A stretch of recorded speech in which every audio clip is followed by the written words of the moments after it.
সবাইকে আমাদের চ্যানেলের পক্ষ থেকে শুভেচ্ছা জানাচ্ছি। আজকে তৃতীয় শ্রেণীর গণিত বিষয়ের একটি প্রান্তিক মূল্যায়ন প্রশ্ন নিয়ে আলোচনা থাকবে।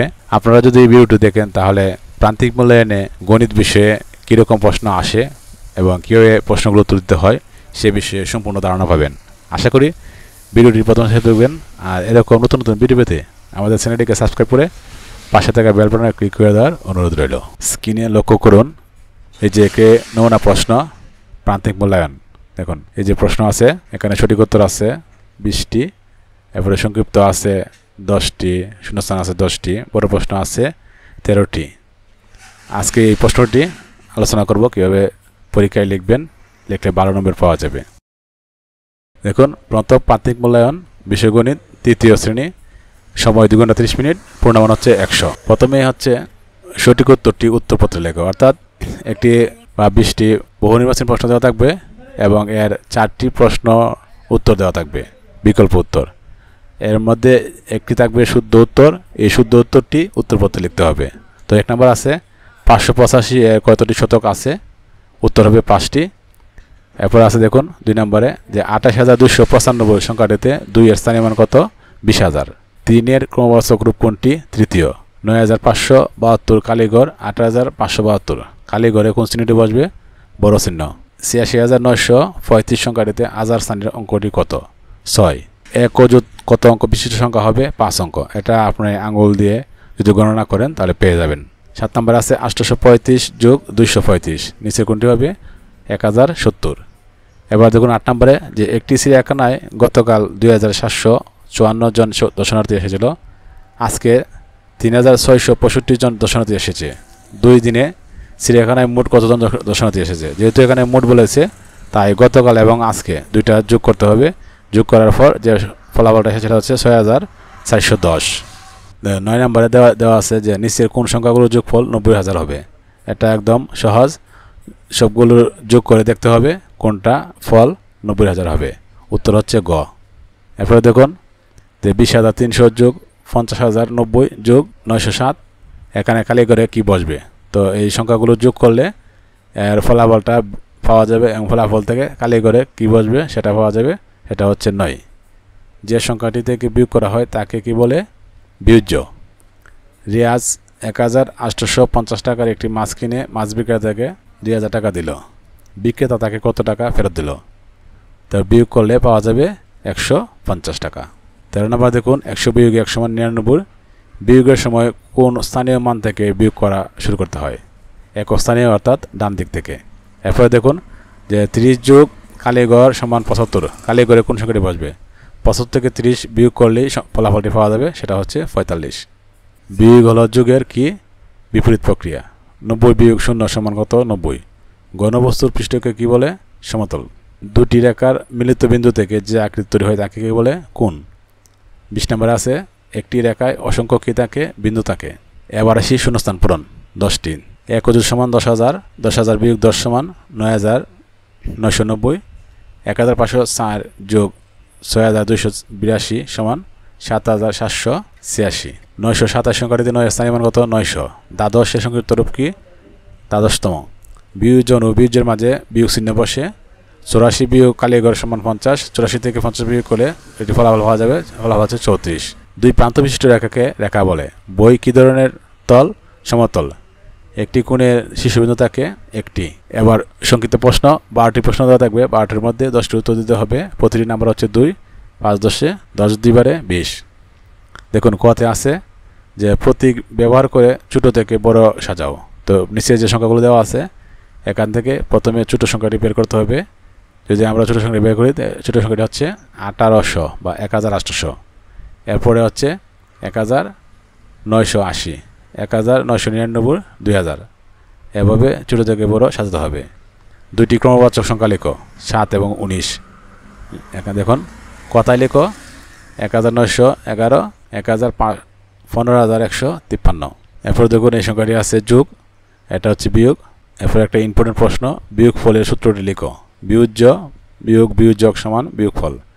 বিন্দু কি, এটা বইয়ে দেওয়া আছে, যার দৈর্ঘ্য প্রস্থ বা উচ্চতা নেই, কেবল অবস্থানে তাকে বিন্দু বলে। ফুটবল কোন ধরনের তল, বক্রতল। শীর্ষবিন্দু কাকে বলে, যেখানে দুইটি রশ্মি বা রেখা মিলিত হয় তাকে শীর্ষবিন্দু বলে। এরপরে আছে দেখুন 9 গুণ 8 সমান 72। লিমা 261 পৃষ্ঠা, 275 পৃষ্ঠা ও 350 পৃষ্ঠা 3টি গল্পের বই এক মাসে পড়েছে। সে ওই মাসে কত পৃষ্ঠা বই পড়েছে? এটা যোগ করলে আমরা পেয়ে যাব 886 পৃষ্ঠা। একটি ট্রেনে 2165 জন যাত্রী আছেন। একটি স্টেশনে 996 জন যাত্রী নেমে গেলেন। এখন ট্রেনে কতজন যাত্রী আছে, অর্থাৎ এখন বা বর্তমানে কতজন আছে? এই জন্য আমরা আগের থেকে নেমে যাওয়া যাত্রী বিয়োগ দিয়ে এর ফলাফল পেয়ে যাব 1369 জন। এবার আসি বড় প্রশ্নে।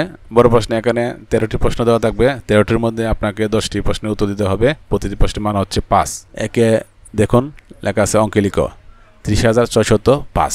কতে আছে 8টি 10,000 ও 4টি 12,000 দ্বারা গঠিত সংখ্যা। দেখুন আমি 8টি যেহেতু 8 গুণ 10,000 দিলাম এখানে, আবার 4টি 12,000, 4 গুণ 12,000 দিয়ে যোগ করে আমরা এত পেয়েছি। এরপরে 2 নম্বরে আছে যে প্রথম থেকে দশম পর্যন্ত ক্রমবাচক অবস্থান লেখো। তো অবস্থানগুলো বইয়ে আছে যে প্রথম, দ্বিতীয়, তৃতীয়, চতুর্থ, পঞ্চম, ষষ্ঠ, সপ্তম, অষ্টম, নবম, দশম। এবারে দেখুন যে নিচের সংখ্যাগুলো তুলনা করো। বড় থেকে ছোট ক্রমে সাজাও। আগে ছিল ছোট থেকে বড় ক্রমে, এখন হচ্ছে বড় থেকে ছোট ক্রমে। যেহেতু এখানে বড় থেকে ছোট ক্রমে বলছে, এজন্য আমরা প্রথমে বড় সংখ্যাটি বের করব। এখানে বড় সংখ্যাটি হচ্ছে 5,480। এরপরে যে বড় আছে এইভাবে আমরা সাজিয়ে লিখে দিব। এরপর আছে যোগ। দেখুন এই যোগটা আমরা করে দেব। এবার এই অঙ্কটিতে আসি যে একটি নার্সারিতে 725টি গোলাপ, 840টি জবা ও 945টি গাঁদা ফুলের চারা আছে। ওই নার্সারিতে কতগুলো চারা আছে? তো আমরা প্রশ্ন থেকে যে তথ্যগুলো পাই সেগুলো হচ্ছে গোলাপ ফুলের চারা 725, জবা ফুলের চারা 840, গাঁদা ফুলের চারা 945। মোট চারা হচ্ছে 2510। মানে সবগুলো যোগ করলে 2510। উত্তর হচ্ছে নার্সারিতে মোট 2510টি চারা গাছ আছে। তো আমরা অনেকে কি করি, একটা ভুল করি যে শুধু অঙ্কগুলো লিখে যোগ করে দিই, বিস্তারিত কোনো কিছু লিখি না। অঙ্কগুলো লিখে যোগ করে দিলে নম্বর কম পাওয়ার আশঙ্কা আছে। তো আমরা সবগুলো মোটামুটি বিস্তারিত লিখে উত্তর সহ লিখব এবং আশা করি উত্তর সহ লিখলে 15 নম্বর পাওয়া যাবে। এরপরের প্রশ্ন, একটি গ্রামে 4,536 জন নারী এবং 489 জন পুরুষ বাস করে। ওই গ্রামে মোট কতজন লোক বাস করে? এটা যোগ করে নিলে পাওয়া যাবে আগের মতো। এরপরে দেখুন হাসান সাহেব বই মেলায় প্রথম দিনে 5,620 টাকা এবং দ্বিতীয় দিনে 6,385 টাকার বই বিক্রি করলেন। দ্বিতীয় দিনে তিনি কত টাকা বই বিক্রি করেন? যেহেতু দ্বিতীয় দিন বেশি বই বিক্রি করেছেন, অর্থাৎ উত্তর চেয়েছে যে কত টাকা বেশি, অর্থাৎ পার্থক্যটা। এই জন্য আমরা এটা বিয়োগ করে দিব। বিয়োগ করলে ফলাফল পেয়ে যাব। এবার 8 নম্বর প্রশ্ন লক্ষ্য করুন যে রহিম সাহেবের মাসিক আয় 18,850 টাকা এবং মাসিক ব্যয় 17,984 টাকা। তার মাসিক জমা কত? যেহেতু তার আয় ব্যয় দেওয়া আছে এবং জমা খরচ বের করতে তার আয় থেকে ব্যয় বিয়োগ করলে তার ফলাফল পাওয়া যাবে। তো এটা বিয়োগ করে ফলাফলটা বের করা যাবে। এবার দেখুন 3টি সংখ্যার যোগফল 89,243। সেগুলোর মধ্যে 2টি সংখ্যা 24,576 এবং 25,084 হলে তৃতীয় সংখ্যাটি কত? তো প্রশ্নের মধ্যে দেওয়া আছে 3টি সংখ্যার যোগফল এত এবং 2টি সংখ্যা এত এত। তো প্রথমে আমরা 2টি সংখ্যার যোগফল বের করব।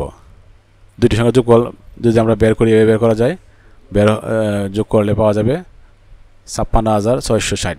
যেহেতু 2টি যোগফল এবং 3টি যোগফল দেওয়া আছে, তো 3টি থেকে 2টি বিয়োগ করলে আমরা বাকি সংখ্যাটি বের করতে পারবো। তো বিয়োগ করলে বাকি সংখ্যাটি হবে 32,583। এরপরে দেখুন গীতা অপেক্ষা সীতার 490 টাকা বেশি আছে। আবির অপেক্ষা গীতার 520 টাকা কম আছে। আবিরের 3,000 টাকা আছে। গীতা ও সীতার কাছে কত টাকা আছে? তো আবিরের আছে 3,000 টাকা এবং তার টাকা গীতা থেকে 550 টাকা কম। তো তাই গীতার কাছে আছে 3,000 যোগ 520। এভাবে অঙ্কগুলো করে নেবেন। এরপরে 11 নম্বর আছে 9 এর নামতা। দেখুন 9 এর নামতা লিখে দিবেন। এরপরে আছে জ্যামিতি 12 নম্বরে। বিন্দু কি? চিত্র সহ সংজ্ঞা লিখো। তো প্রথমে আমরা বিন্দু লিখব যার দৈর্ঘ্য, প্রস্থ বা উচ্চতা নেই, কেবল অবস্থানে থাকে বিন্দু বলে। তো আর এই বিন্দুটা আমরা কাঠ পেন্সিল দিয়ে এঁকে দিব এবং একটা নির্দেশ করে দিব যে এটা একটা বিন্দু, বা আপনি এটাকে ক লিখে নিচে লিখে দিতে পারেন যে চিত্রে ক একটি বিন্দু। এবার আসি কোণ। 13 নম্বর, কোণ কাকে বলে? চিত্র সহ সংজ্ঞা লিখো। প্রথমে আমরা কোণের সংজ্ঞা লিখব যে দুইটি রেখার মিলিত বিন্দুতে যে আকৃতি তৈরি হয় তাকে কোণ বলে। এবং কোণটা আমরা পেন্সিল এবং স্কেলে সাজিয়ে এঁকে দিব এবং ক গ নাম দিয়ে দিব। এবং চিত্রে এখানে লিখে দেবো যে চিত্রে ক ক গ একটি কোণ। তো এখানে যে শর্ত আছে যে জ্যামিতি থেকে কমপক্ষে একটি, অর্থাৎ আপনি ইচ্ছা করলে এই জ্যামিতি 2টা এবং এখান থেকে বাকি এখান থেকে 8টা দিতে পারেন, আবার জ্যামিতি থেকে একটা নিয়ে এখান থেকে আপনি 9টা দিতে পারেন। এভাবে 10টি প্রশ্নের উত্তর দিতে পারবেন। আশা করি সবাই এই প্রশ্নের উত্তরগুলো কীভাবে দিতে হবে বুঝতে পেরেছেন।